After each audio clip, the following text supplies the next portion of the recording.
सभी को नमस्कार। मैं मनोज मिश्रा आप सभी का आपके अपने YouTube चैनल पर हार्दिक स्वागत करता हूं। शिक्षण विधियों के अंतर्गत आज हम दल शिक्षण उपागम या दल शिक्षण विधि के बारे में पढ़ते हैं कि दल शिक्षण क्या होता है। तो देखिए, दल का अर्थ होता है समूह। दल यानी समूह है और दल शिक्षण यानी समूह द्वारा शिक्षण।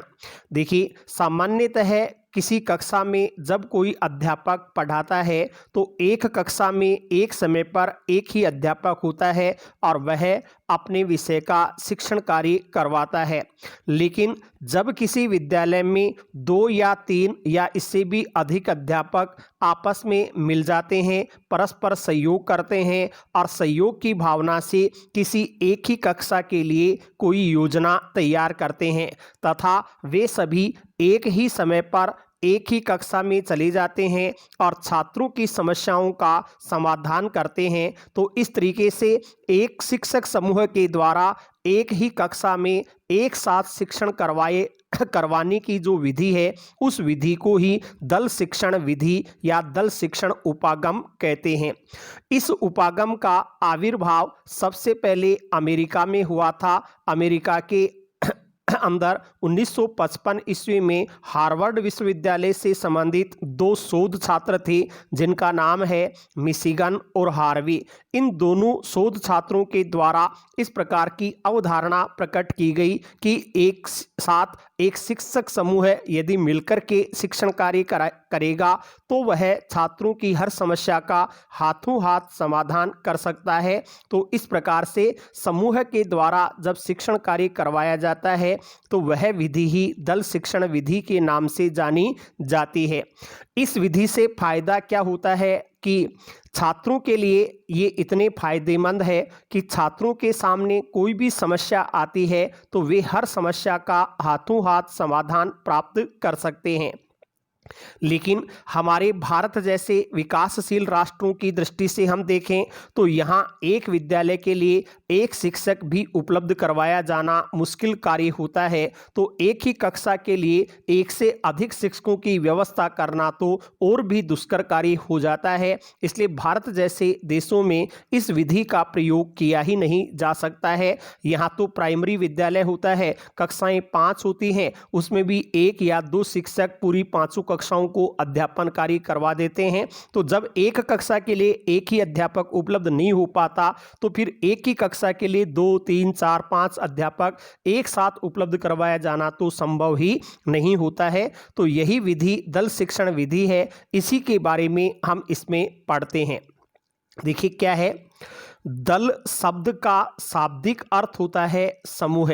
यदि केवल दल की बात करें तो दल का अर्थ तो हो गया समूह। तो फिर दल शिक्षण का अर्थ क्या हो जाएगा? दल शिक्षण का अर्थ है शिक्षक समूह द्वारा शिक्षण। शिक्षक समूह द्वारा शिक्षण दल शिक्षण कहलाता है। अर्थात हम कह सकते हैं कि जब किसी कक्ष में अनेक विशेषज्ञ शिक्षक समूह के द्वारा अध्यापन कार्य किया जाता है तब वह विधि दल शिक्षण विधि या दल शिक्षण उपागम के नाम से जानी जाती है। एक ही कक्षा होगी, एक ही कक्षा में एक ही विषय से संबंधित एक से अधिक अध्यापक होंगे, एक साथ मिलकर के शिक्षण कार्य करवाएंगे, तो उस विधि को ही दल शिक्षण विधि कहते हैं। क्या है इसमें? इस विधि में समान विचारधारा वाले या समान विषय वाले 2-3 अध्यापक मिलकर किसी विषय वस्तु की पाठ योजना तैयार करते हैं। पहले एक ही विचारधारा या एक ही विषय से संबंधित 2-3 शिक्षक मिल जाते हैं, एक विषय वस्तु की पाठ योजना बनाते हैं एवं एक ही समय पर एक ही कक्षा में उसे प्रस्तुत करते हैं। तो वह विधि दल शिक्षण विधि या दल शिक्षण उपागम के नाम से जानी जाती है। फिर देखिए, दल शिक्षण उपागम को अन्य किन किन नामों से पुकारा जाता है? तो इस दल शिक्षण उपागम को ही समूह शिक्षण, सहकारिता शिक्षण, टीम टीचिंग या फिर टोली शिक्षण नामों से भी पुकारा जाता है। चाहे दल शिक्षण उपागम कह दें, चाहे समूह शिक्षण कह दें, सहकारिता शिक्षण कह दें, टीम टीचिंग हो, टोली टीचिंग टोली शिक्षण हो, ये सभी दल शिक्षण उपागम के ही विविध नाम हैं। इसका प्रतिपादन कब हुआ? तो देखिए, दल शिक्षण उपागम का प्रतिपादन 1955 ईस्वी में अमेरिका में हुआ था। अमेरिका में हार्वर्ड विश्वविद्यालय है, उसके 2 शोध छात्र थे जिनका नाम है मिशिगन और हार्वे। हार्वर्ड विश्वविद्यालय के 2 शोध छात्र हैं, एक मिशिगन और एक हार्वे।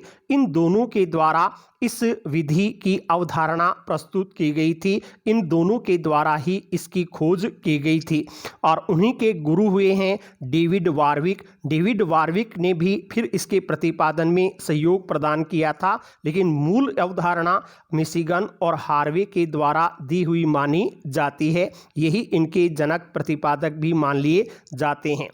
फिर इस विधि का प्रयोग कौन से स्तर पर किया जाए, कौन से स्तर के शिक्षण के लिए उपयुक्त है, प्राथमिक स्तर, माध्यमिक स्तर या उच्च स्तर? तो इसका उत्तर है, इस विधि का प्रयोग माध्यमिक स्तर के विद्यार्थियों के लिए उपयोगी माना जाता है। माध्यमिक स्तर पर हम इसका शिक्षण कार्य कर सकते हैं।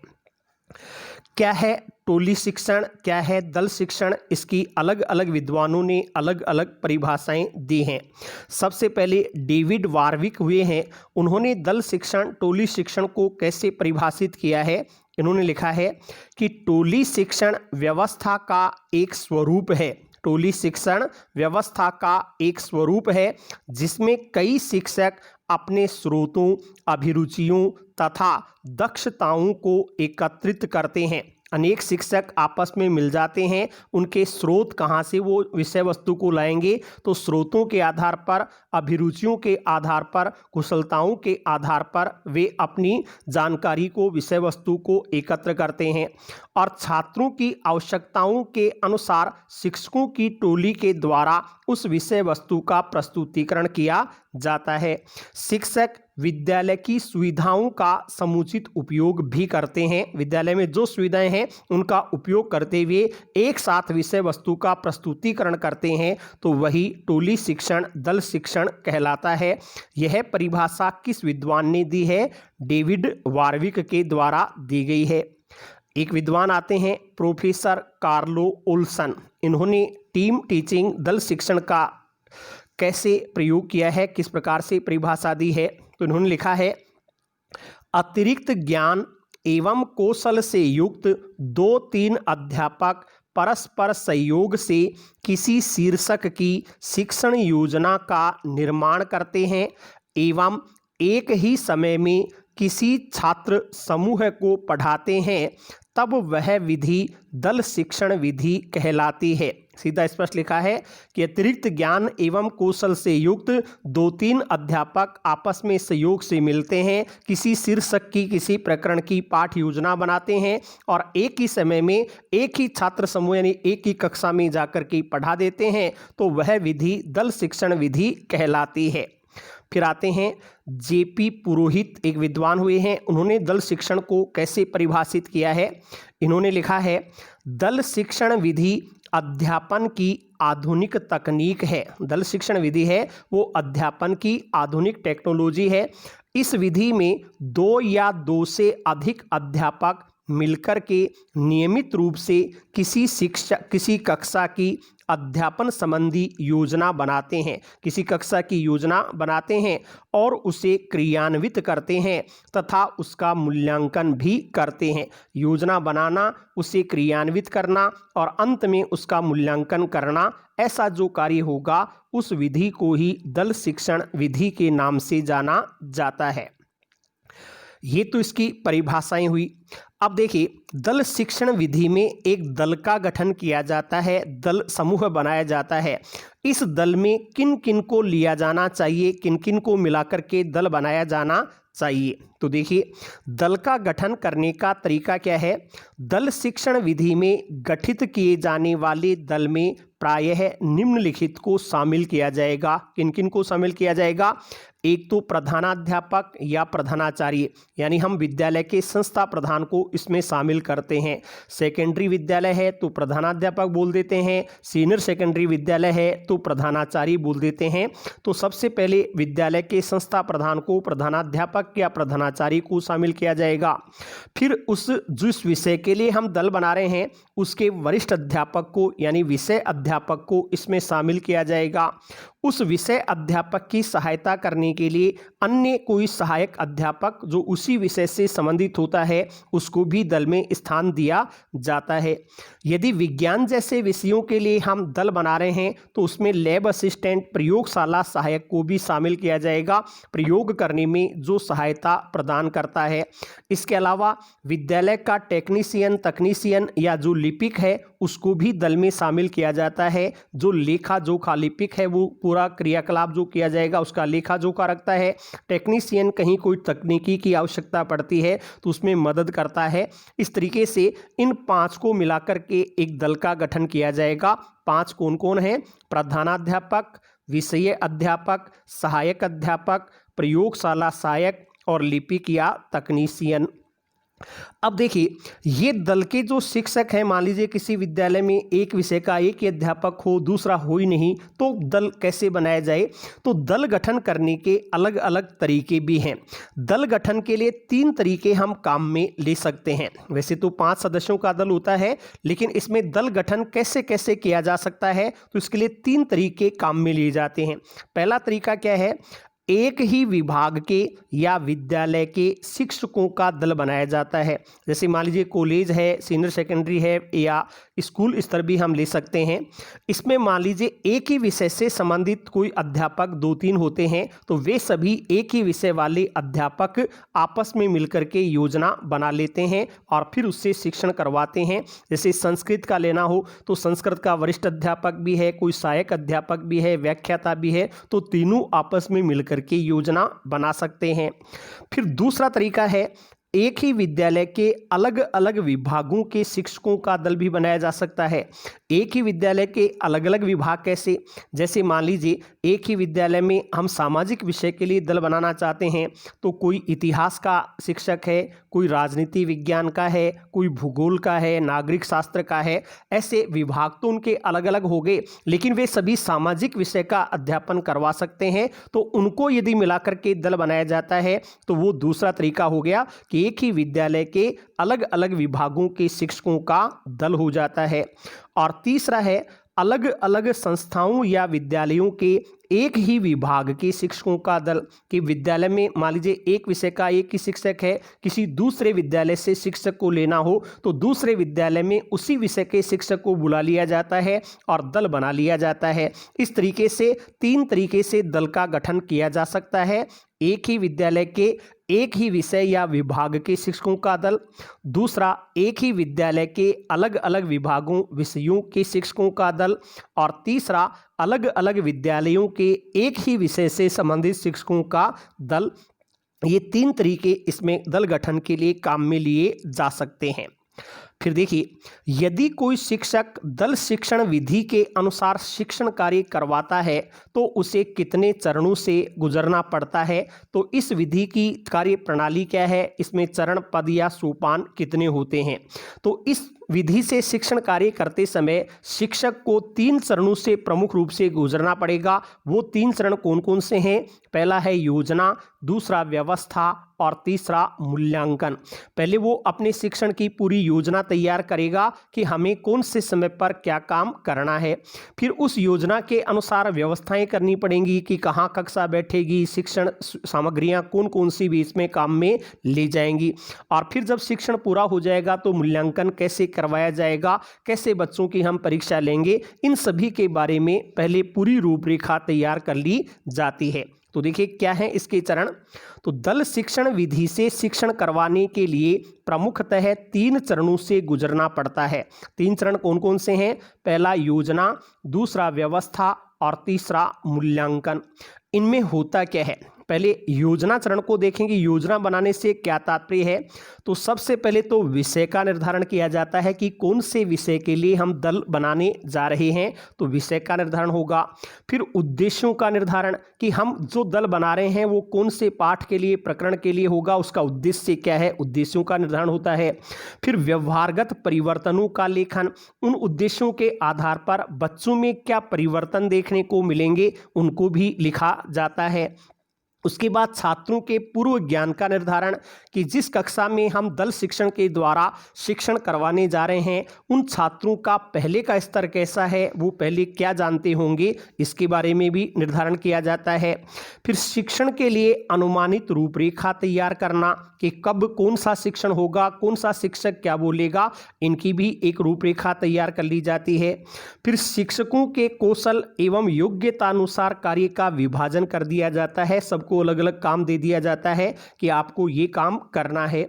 उसके बाद अनुदेशन का स्तरीकरण करना कि शिक्षण में क्या स्तर होगा, किस प्रकार के स्तर की चीज़ें हमें बच्चों को बतानी है। फिर शिक्षण समूह का चयन करना, समूह बना दिया जाएगा कौन से छात्रों को कहाँ पढ़ाना है, कहाँ बताना है। और फिर छात्रों की उपलब्धियों के मूल्यांकन के तरीकों का निर्धारण करना कि जब शिक्षण हो जाएगा तो फिर अंत में मूल्यांकन कैसे करना है, ये सभी बातें पहले से तैयार की जाती हैं। इनको ही कह देते हैं योजना बनाना। इन सब की योजना पहले तैयार की जाती है। दूसरी चीज आती है, दूसरा चरण है व्यवस्था करना। व्यवस्था में क्या चीज आएगी, तो पहली है उपयुक्त संप्रेषण व्यूह का चयन करना कि बच्चों के पास विचार पहुंचाने हैं, विचार पहुंचाने के लिए क्या तरीका होगा, संप्रेषण की कौन सी विधि का प्रयोग होगा, इसके बारे में विचार किया जाता है। अनुदेशन के स्तरीकरण हेतु छात्रों से कुछ प्रश्न पूछना। पहले क्या करते हैं शिक्षक कि छात्रों जिस स्तर के लिए हमने योजना बनाई है वो स्तर छात्रों का है या नहीं है, इसलिए उनका स्तरीकरण तैयार करने से पहले कुछ प्रश्न उनसे पूछे जाते हैं, उस प्रकार से व्यवस्था की जाती है। फिर उसके बाद अनुभवी या वरिष्ठ अध्यापक जो सबसे ज़्यादा अनुभव रखता है उसका एक अगवानी व्याख्यान यानी लीड लेक्चर, मुख्य व्याख्यान वरिष्ठ अध्यापक के द्वारा अनुभवी अध्यापक के द्वारा प्रस्तुत किया जाता है। वो उस प्रकरण से संबंधित एक मुख्य व्याख्यान प्रस्तुत करता है। उसके बाद में अन्य अध्यापकों द्वारा अगवानी व्याख्यान के आधार पर जो अन्य सहायक अध्यापक हैं वो मुख्य जो व्याख्यान दिया गया है उसके आधार पर अनुवर्ती कार्य यानी फॉलो अप वर्क करते हैं। जैसा मुख्य व्याख्यान में मुख्य अध्यापक ने बता दिया तो जो अन्य सहायक अध्यापक हैं वो उसके अनुसार फिर अपने अपने व्याख्यान प्रस्तुत करते हैं और छात्रों से वैसा ही कार्य करवाते हैं। फिर छात्रों को पुनर्बलित करना, शिक्षण के साथ साथ छात्रों को पुनर्बलन भी देते रहते हैं, उनका हौसला बढ़ाते रहते हैं। फिर छात्रों की गतिविधियों का पर्यवेक्षण करना, छात्र क्या कर रहा है, किस प्रकार से ग्रहण कर रहा है, ग्रहण करने में कोई समस्या तो नहीं आ रही है, इनका पर्यवेक्षण भी साथ साथ चलता रहता है। फिर छात्रों से कक्षा कार्य या अभ्यास कार्य करवाना, कक्षा में ही उनसे कोई कार्य दे दिया जाता है, वो दोहराव करते हैं, अभ्यास करते हैं, साथ में घर के लिए गृह कार्य भी दे दिया जाता है। ये सभी व्यवस्था चरण के उपागम हैं, व्यवस्था चरण के पद मान लिए जाते हैं। फिर तीसरा आता है, पहला हो गया योजना, दूसरा व्यवस्था और तीसरा है मूल्यांकन। मूल्यांकन में क्या होगा इसमें देखें तो छात्रों की उपलब्धियों तथा उद्देश्यों की प्राप्ति में निर्णय लेना कि जो हमने शुरू में उद्देश्य निर्धारित किए थे वो उद्देश्य छात्रों में देखने को मिल रहे हैं या नहीं मिल रहे, उनमें अपेक्षित व्यवहारगत परिवर्तन आ रहा है या नहीं आ रहा, इसका मूल्यांकन किया जाता है। फिर उपलब्धियों के स्तर का मूल्यांकन करना कि जो स्तर हमने निर्धारित किया था क्या उस स्तर तक बच्चे पहुँचे हैं या नहीं पहुँचे, उसका भी मूल्यांकन किया जाता है। छात्रों की कमियों या कठिनाइयों का निदान करके उपचार करना, कोई छात्र में कमी दिखाई दे रही है, उनको कठिनता महसूस हो रही है तो उसके कारणों का पता लगाया जाता है और फिर उसका उपचार भी किया जाता है, समाधान किया जाता है, उन कारणों को दूर करने का प्रयास किया जाता है। मूल्यांकन किस तरीके से होता है, मौखिक या लिखित, तो दोनों तरीके इसमें है। छात्रों के लिए मौखिक व लिखित परीक्षा का आयोजन करना, दोनों तरह से मूल्यांकन किया जा सकता है। तो यहाँ दल शिक्षण योजना में 3 प्रकार के चरण हैं, पहली योजना बनाना, दूसरी व्यवस्था करना और तीसरा मूल्यांकन करना। इनके अनुसार उप विभाजन भी हमने देखा कौन से में क्या कार्य किया जाता है। फिर देखिए दल शिक्षण प्रणाली के गुण या लाभ क्या हैं, क्या फायदा होता है इस विधि के प्रयोग से। तो देखिए छात्रों के दृष्टिकोण से यह एक अच्छी विधि मानी जा सकती है। वो कैसे, क्योंकि उन्हें अपनी सभी समस्याओं का हाथों हाथ समाधान प्राप्त हो जाता है। छात्रों के सामने विषय से संबंधित विशेषज्ञ शिक्षक होते हैं, कोई भी समस्या उनको जब आती है, सामने आती है, तो वो संबंधित विशेषज्ञ शिक्षक से उसका समाधान हाथों हाथ जान सकते हैं। तो ये हाथों हाथ एक तरह से फीडबैक देने वाली विधि है। छात्रों में अनुशासन की भावना का विकास होता है। जब शिक्षक समूह में कार्य करते हैं तो उस हर छात्र पर नज़र रखी जा सकती है और इस तरीके से उनमें स्वतः अनुशासन की भावना का विकास हो जाता है। तीसरा, स्वस्थ मानवीय संबंधों के विकास में सहायक होती है। शिक्षक सभी सहयोग से मिलकर के कार्य करते हैं। उनके सहयोग को देख करके छात्रों में भी सहयोगात्मक भावना का विकास होता है। तो हम कह सकते हैं स्वस्थ मानवीय संबंधों का विकास करने वाली विधि भी है। फिर शिक्षकों के स्वयं के ज्ञानवर्धन में भी ये सहायक है। शिक्षक जब समूह में कार्य करेगा तो वो अच्छा से अच्छा ज्ञान देने का प्रयास करता है, स्वयं भी अच्छा सीखने का प्रयास करता है। तो शिक्षकों के खुद के ज्ञान वृद्धि के लिए भी यह उपयोगी विधि है। फिर इसमें दोष क्या है? तो देखिए, भारत जैसे विकासशील देशों में एक ही कक्षा के लिए एक ही समय पर एक से अधिक शिक्षक उपलब्ध करवाया जाना संभव नहीं है। यदि हम भारत जैसे देशों की बात करें तो भारत जैसे विकासशील देशों में एक ही कक्षा के लिए एक ही समय पर एक से अधिक शिक्षक उपलब्ध करवाया जाना संभव नहीं है, जो इस विधि का एक प्रमुख दोष माना जाता है। जहां 5-5 कक्षाओं के लिए भी 1-1 या 2-2 शिक्षक होते हैं, तो वहां एक ही कक्षा के लिए 2-3 शिक्षक उपलब्ध करवाना संभव ही नहीं है। इस विधि के प्रयोग से शिक्षकों में नकारात्मक प्रतिस्पर्धा उत्पन्न होने का खतरा बना रहता है। कई बार क्या होता है, शिक्षकों को जब समूह में लाया जाता है तो उनमें एक दूसरे से बढ़ चढ़ करके ज्ञान प्रकट करने की एक तरह से स्पर्धा सी हो जाती है, जो नकारात्मक भावना भी ला सकती है कि इससे ज़्यादा मैं बोलूँ, मुझे ज़्यादा अवसर मिले, मैं अपने ज्ञान का प्रदर्शन करूँ। तो ऐसी प्रतिस्पर्धा हो जाती है, तो फिर ये विधि सफल नहीं हो पाती। फिर क्या है, इस विधि में छात्रों को एक साथ समूह में बैठाया जाता है, शिक्षक भी समूह में बैठते हैं, जिससे विद्यालय में बड़े बड़े कमरों की आवश्यकता पड़ती है, अन्य सुविधाओं की भी हमें बहुत आवश्यकता पड़ती है, और वो उपलब्ध नहीं हो तो ये विधि सफल नहीं हो सकती है। फिर एक समस्या आती है कि कुछ प्रकरण इससे पढ़ाए जा सकते हैं, लेकिन एक ही विषय के सभी प्रकरणों को हम दल शिक्षण के द्वारा पढ़ाना चाहें तो वो संभव नहीं होता। तो ये कुछ इस विधि के दोष माने जाते हैं। तो यही है दल शिक्षण उपागम, यानी दल शिक्षण विधि। समूह में शिक्षण कार्य किया जाता है। अब समूह किसका होता है, छात्रों का या शिक्षकों का? तो शिक्षक समूह के द्वारा इसमें शिक्षण कार्य करवाया जाता है। 1955 में हार्वर्ड विश्वविद्यालय अमेरिका में मिशिगन व हार्वे के द्वारा इसका प्रतिपादन किया गया था। इसमें मुख्यतः 3 चरण होते हैं: योजना, व्यवस्था और मूल्यांकन। दल गठन में मुख्यतः 5 प्रकार के व्यक्तियों को शामिल किया जाता है। पहली प्रधानाध्यापक, दूसरा विषय का वरिष्ठ अध्यापक, तीसरा सहायक अध्यापक, चौथा अपन ले सकते हैं प्रयोगशाला सहायक विज्ञान में, और एक टेक्नीशियन या लिपिक को भी इसमें लिया जा सकता है। दल गठन के लिए 3 तरीके काम में लिए जा सकते हैं। एक ही विद्यालय के एक ही विषय से संबंधित शिक्षकों का दल बनता है, अथवा एक ही विद्यालय के अलग अलग विषयों से संबंधित शिक्षकों का दल बनता है, अथवा अलग अलग विद्यालयों के एक ही विषय से संबंधित शिक्षकों का दल बनाया जा सकता है। यही है अपना दल शिक्षण उपागम। तो यदि आपको शिक्षण विधियों के वीडियोज पसंद आ रहे हैं तो चैनल को सब्सक्राइब करते रहें, आगे से आगे वीडियोज को शेयर करते रहें, जिससे सभी को इनका लाभ प्राप्त हो सके। धन्यवाद।